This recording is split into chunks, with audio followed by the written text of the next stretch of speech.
तो collection of data के बाद अगर हम बात करने जा रहे हैं तो बात आएगी रिप्रेजेंटेशन ऑफ डेटा की। हमारे पास जो हमने डेटा कलेक्ट करा, लेट्स से वो ये था। ये डेटा है कि हमारे पास कुछ क्रिकेट के प्लेयर्स हैं और उन्होंने कितनी सेंचुरी स्कोर करी है। तो आप देखिए कि उनके नाम हैं रमेश, पंकज, अनुराग, रजत, दीपक, अंकुर एंड सैम्यूल। इन लोगों ने रिस्पेक्टिवली 5, 6, 8, 8, 9, 6, 9 एंड 10 सेंचुरीज स्कोर करी हैं। तो अब हमारे पास ये एक डेटा है, इसका रिप्रेजेंटेशन हम डिफरेंट फॉर्म्स में कर सकते हैं। यहाँ पर जो हमने फॉर्म चूज करी है वो है ये। हमने नंबर ऑफ सेंचुरीज को लिस्ट डाउन कर लिया है और हम देखेंगे कि हमारे पास कितने प्लेयर्स हैं जिन्होंने ये रिस्पेक्टिव सेंचुरीज स्कोर करी है। तो ये है हमारे पास डेटा और ये है उसका रिप्रेजेंटेशन। तो आप देखिए कि हम बात कर रहे हैं 2 सेंचुरीज की। तो आपको क्या कोई प्लेयर दिख रहा है कि जिसने अपने करियर में सिर्फ 2 ही सेंचुरी स्कोर करी है? तो इसका हमारे पास आंसर है 0। सिमिलरली 3 वाला भी कोई भी नहीं है, सो 0 एंड 4 वाला कोई भी नहीं है, सो अगेन 0। 5 देखें तो रमेश हमारे पास एक प्लेयर है, हमारे पास एक बंदा है जिसने 5 सेंचुरी स्कोर करी है। 6 सेंचुरीज की बात करें तो हमारे पास देखिए एक पंकज है और दूसरा अंकुर है। इन लोगों ने अपने करियर्स में 2 ऐसे प्लेयर्स हैं 6 सेंचुरी स्कोर करी है। तो 6 सेंचुरी स्कोर करने वाले हमारे पास 2 प्लेयर्स हैं। उसके बाद अगर आप देखें तो 7 सेंचुरीज वाले हमारे पास एक भी प्लेयर नहीं है। सिमिलरली 8 सेंचुरीज वाले हमारे पास 2 प्लेयर हैं एंड 9 सेंचुरीज वाले भी हमारे पास 2 प्लेयर हैं और अल्टीमेटली 10 सेंचुरीज हमारे पास एक ही प्लेयर है, तो वो है ये। अब आप देखिए कि हमारे पास ये हो गई नंबर ऑफ सेंचुरीज और ये हो गए हमारे प्लेयर्स।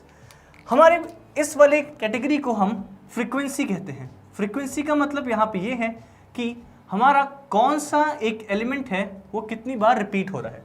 तो आप देखिए हमारा 5 सेंचुरी वाला एलिमेंट है वो सिर्फ एक बार आ रहा है, मतलब एक ही प्लेयर ने हमारी 5 सेंचुरीज मारी है।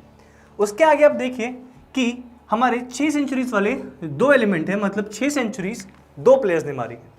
यहाँ पर आप ये ध्यान रखें कि हम specifically 5 and only 5, 6 and only 6 की बात कर रहे हैं, क्योंकि आप देखेंगे तो 10 सेंचुरीज वाले में भी हमारा ऊपर वाला प्लेयर आ सकता है, क्योंकि अगर उसने 10 सेंचुरी मारी है तो उसने 5 तो ऑफकोर्स मारी ही हैं। तो इस तरीके से हम यहाँ पे अपने डेटा को कैटेगराइज कर रहे हैं। और अगर आप देखें इन टोटल प्लेयर्स को हम सम करें तो देखिए 1 + 2 हो गया 3, 3 + 2 हो गया 5, 5 + 2 7, 7 + 1 8। टोटल नंबर ऑफ प्लेयर्स हमारे हो गए 8 और आप यहाँ काउंट करेंगे तो हमारे नंबर ऑफ प्लेयर्स हैं 8। तो इस तरीके से हमारे पास एक डेटा था, वो हमारा कलेक्शन ऑफ डेटा था, उसको हमने रिप्रेजेंटेशन दिया हमारे चॉइस के हिसाब से। इस तरीके से हम डिफरेंट डेटा को डिफरेंट फॉर्मेट्स में रिप्रेजेंट कर सकते हैं। तो अब हमारे पास है एक सेकेंड सेट ऑफ डेटा। आप देखिए कि ये डेटा है हमारा that number of marks scored by students in an exam, और मैक्सिमम मार्क्स इस एग्जाम में क्या थे 20। तो हमारे पास देखिए कितने स्टूडेंट्स हैं 1 2 3 4 5 6 7 8 एंड 3 हमारे रोज हैं, तो 24 स्टूडेंट्स हमारे पास टोटल। अब 24 स्टूडेंट्स का हमारे पास डेटा है जिसमें हर एक स्टूडेंट के इंडिविजुअल स्कोर्ड मार्क्स हमारे पास गिवन है। तो हमें इस डेटा को हम कैसे रिप्रेजेंट करेंगे ये देखना है। तो हमने मार्क्स लिख लिए हैं और हमें ये बताना है कि कितने नंबर ऑफ स्टूडेंट्स ने कितने मार्क्स स्कोर करें। तो आप देखिए हम स्टार्ट करेंगे मिनिमम मार्क्स से। आप डेटा को ऑब्जर्व कीजिए और देखिए मिनिमम मार्क्स कितने हैं। यहाँ पर हमारे मिनिमम मार्क्स हैं 8, इसलिए मैंने सबसे ऊपर 8 लिख लिया है। पर आप जब इसको रिप्रेजेंटेशन करना चाहें तो आप 1 से भी स्टार्ट कर सकते हैं या फिर 0 से भी, बिकॉज हमारे मिनिमम मार्क्स 0 भी हो सकते हैं, पर हमारे गिवन डेटा में ऐसा नहीं है। तो इसके बाद हम अब देखेंगे कि हमारे कितने नंबर ऑफ स्टूडेंट्स ने 8 मार्क्स स्कोर करे हैं। तो मार्क करना शुरू करते हैं। अब देखिए एक, तो हम टेली मार्क्स बनाएंगे। अब देखिए टेली मार्क्स में क्या होता है कि आप ऐसे एक ड्रॉ कर सकते हैं, दूसरा आप इस रो में चेक कीजिए एक और है, सो दिस इज अगेन 2। उसके बाद देखिए हमारी सेकेंड रो में कहीं भी नहीं है, तो हमारे पास total number of students who have scored 8 marks are only 2। So हमारे टेली मार्क्स हो गए 2। इनको काउंट करेंगे हमारे नंबर ऑफ स्टूडेंट्स हो जाएंगे 2। सिमिलरली 9 चेक करें तो हमारी फर्स्ट रो में एक भी नहीं है, सेकेंड में देखें तब भी एक भी नहीं है, और थर्ड में हमारा सिर्फ एक है। तो 9 में हमारे टेली मार्क्स हो जाएंगे 1। नंबर ऑफ स्टूडेंट्स भी हो जाएंगे हमारे 1। जैसे कि मैंने आपको पिछले डेटा में बताया था कि ये हमारा फ्रीक्वेंसी होगा, मतलब कौन सा डेटा हमारा कितनी बार रिपीट हो रहा है वो हमारी फ्रीक्वेंसी होती है, और यहाँ पर हमारे मार्क्स कितने नंबर ऑफ स्टूडेंट्स के पास आ रहे हैं ये भी हमारी फ्रीक्वेंसी हुई। नेक्स्ट हमारा डेटा है 10, मतलब नंबर ऑफ मार्क्स हैं हमारे 10। देखते हैं कितने स्टूडेंट्स के पास है। फर्स्ट रो चेक कीजिए, हमारे फर्स्ट रो में एक बार आ गया 10, सो 1 टेलीमार्क। नेक्स्ट इसी रो में दूसरी बार है तो दूसरा टेलीमार्क। अब नेक्स्ट रो में आइए, नेक्स्ट रो में कहीं भी हमारे पास 10 नहीं है और उसके बाद भी हमारा कहीं भी 10 नहीं है, तो हमारे 10 वाले स्टूडेंट्स हो गए 2।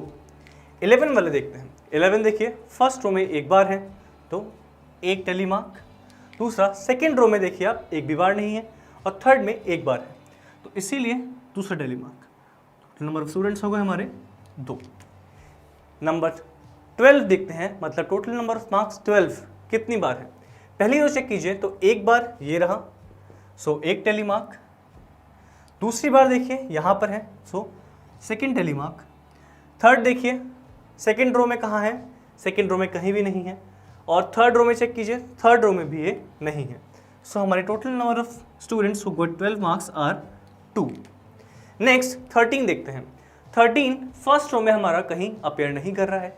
सेकेंड रो देखें तो सेकेंड रो में हमारे पास एक बार 13 आ गया तो हम एक टेलीमार्क तो बना ही देंगे। उसके बाद देखें दोबारा से तो हमारे पास कहीं 13 नहीं है, इसीलिए एक ही हमारा टेलीमार्क आएगा और नंबर ऑफ स्टूडेंट्स भी हमारे 1 आएंगे। इसके बाद आप देखें हमारे पास 14 कितनी बार है। 14 हमारा फर्स्ट रो में एक बार आ रहा है और सेकेंड रो में हमारा नहीं आ रहा है और थर्ड रो में भी नहीं आ रहा है, तो 14 के लिए एक टेलीमार्क और नंबर ऑफ स्टूडेंट्स भी 1। 15 की बात करें तो फर्स्ट रो में हमारा 15 कहीं नहीं है, सेकेंड रो में एक बार है और थर्ड रो में हमारा एक बार है, तो इसीलिए हमारा 2 टेलीमार्क्स आएंगे और ये हमारे नंबर ऑफ स्टूडेंट्स हो गए 2। 16 देखें तो फर्स्ट रो में हमारा 16 कहीं भी नहीं है, सेकेंड रो में 16 एक बार है और थर्ड रो में 16 अब नहीं है, तो 16 भी एक बार है, इसीलिए 16 भी 1। अब बात करते हैं हमारे next number of marks that is 17 की। 17 आप देखिए हमारी फर्स्ट रो में एक भी बार नहीं है, सेकेंड रो में हमारा एक बार 17 आ रहा है, तो हम एक मार्क तो उसका लगा ही देंगे। नेक्स्ट देखते हैं 17 हमारा थर्ड रो में कितनी बार है।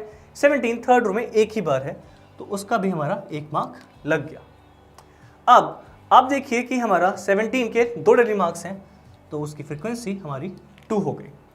18 देखते हैं। 18 हमारा फर्स्ट रो में कहीं भी नहीं है, सेकेंड रो में एक बार है और दूसरी बार है, तो हमारे 2 टेलीमार्क्स तो 18 के बन गए। थर्ड रो चेक करते हैं। थर्ड रो में आप देखिए एक बार है, तो थर्ड रो में इसकी भी एक और टेलीमार्क बन गया, इसलिए टोटल हो गए हमारे 3। नेक्स्ट बात करते हैं हम 19 की। 19 हमारा फर्स्ट रो में कहीं भी नहीं है, सेकेंड रो में एक बार है और थर्ड रो में हमारा एक और बार है, तो 2 टेलीमार्क्स बनेंगे और इसकी फ्रीक्वेंसी भी हो गई 2। उसके बाद आते हैं हम नंबर 20 पे। 20 देखिए फर्स्ट रो में एक भी बार नहीं है, सेकेंड रो में एक बार है, थर्ड रो में हमारा 2 बार है, तो इसके हो गए हमारे 3 टेलीमार्क और ये हो गई फ्रीक्वेंसी 3।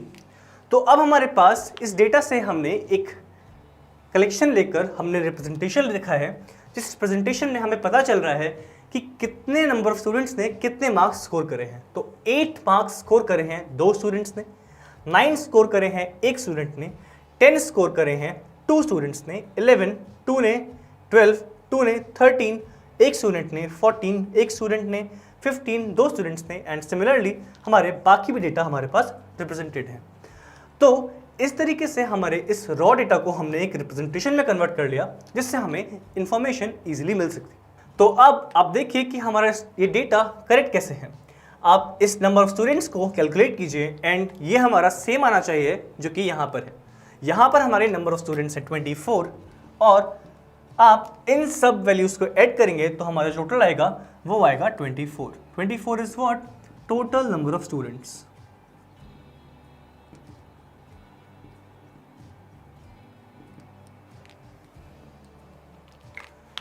तो इस तरीके से हमारे पास अगर कोई रॉ डेटा लिखा हुआ होता है तो हम उसको रिप्रेजेंट कर सकते हैं हमारे चॉइस के हिसाब से कि हमें उससे क्या इंफॉर्मेशन ऑब्टेन करनी है।